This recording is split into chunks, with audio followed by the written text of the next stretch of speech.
Today, we're diving into the very first words of the Sikh Holy Scripture, the Guru Granth Sahib. And let me tell you, these aren't just some opening lines to a prayer. No, they're this profound philosophical statement, almost like a spiritual source code that sets the stage for absolutely everything that follows.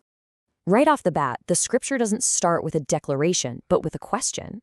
And it's a question that, every single one of us has probably asked ourselves at some point. How do we become truthful? How do we tear away this veil of falsehood that clouds how we see everything?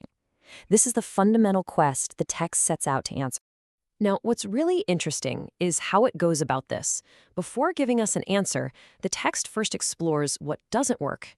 It kind of systematically takes apart all the common ways we humans try to find truth and fulfillment and shows us exactly why they fall short. So first up, it takes on ritual. And it's incredibly direct here. It says that outward actions, like ceremonial bathing, they might clean your body, but they can't cleanse your mind. It draws this really sharp line. Our inner state just can't be fixed by purely external stuff. Next, it looks at materialism. And we've all felt this, right? That idea that, if I just get that one more thing, then I'll finally be content. But the scripture says, nope, that hunger is insatiable. Piling up loads of worldly goods, it suggests, can never, ever fill that deeper spiritual void inside. And finally, the scripture takes a look at our own intellect, our clever tricks, our complex strategies. It argues that in the grand scheme of things, they're powerless. Sure, they might help us get by in the world, but for tearing that veil of falsehood, our own cleverness just isn't going to cut it.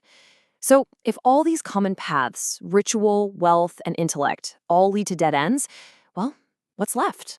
And this is where the whole thing pivots. It moves from the problem to the solution. The path to becoming truthful, it argues, has to start with understanding the very nature of truth itself. This brings us to the Mool Mantar.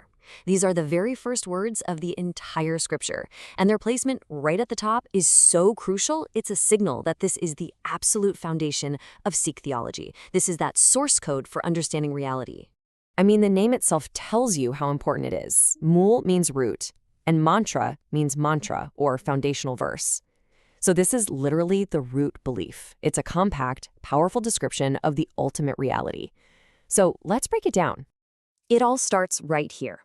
Ik Onkar, one. Not just one God up in the sky, but the oneness of all creation. It's this radical statement of unity, suggesting that everything and everyone is an expression of this single universal source.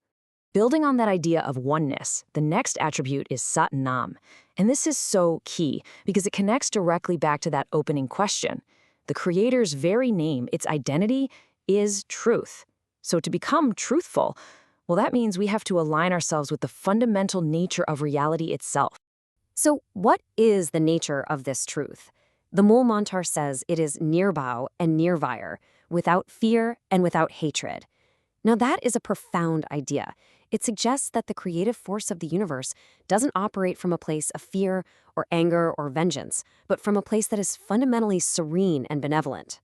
And the description just keeps going, painting this picture of the Creator's eternal nature, image of the undying, beyond birth, and self-existent. This isn't a being that was created. It simply is.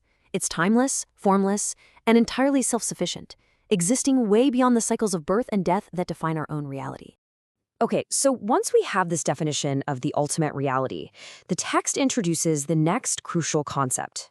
Because you see, it's not enough to know what God is, we have to understand how that universal force actually operates. And this is the concept of hukam. Hukam can be translated as the divine will or command.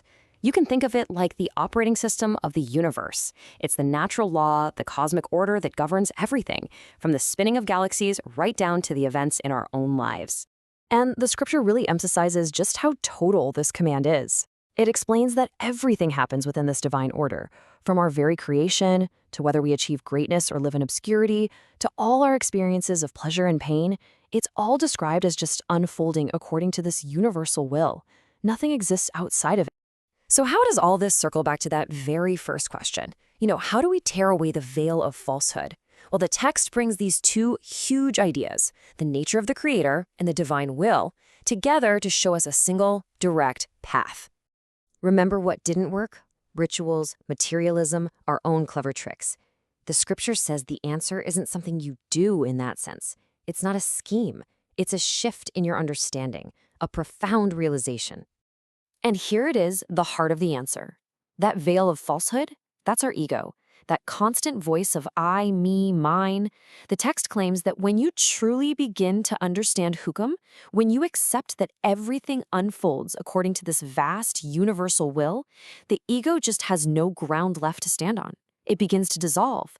You stop speaking from a place of I because you realize you're part of a much, much larger whole.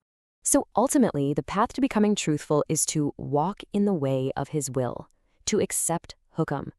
It's a beautifully simple answer, but it's not an easy one, is it? It asks us to replace all that striving with acceptance and all our cleverness with humility. And that leaves us with one final, very personal question. Understanding the path is one thing, but how do we actually begin to take those first steps in our own lives? That, the scripture suggests, is the entire journey.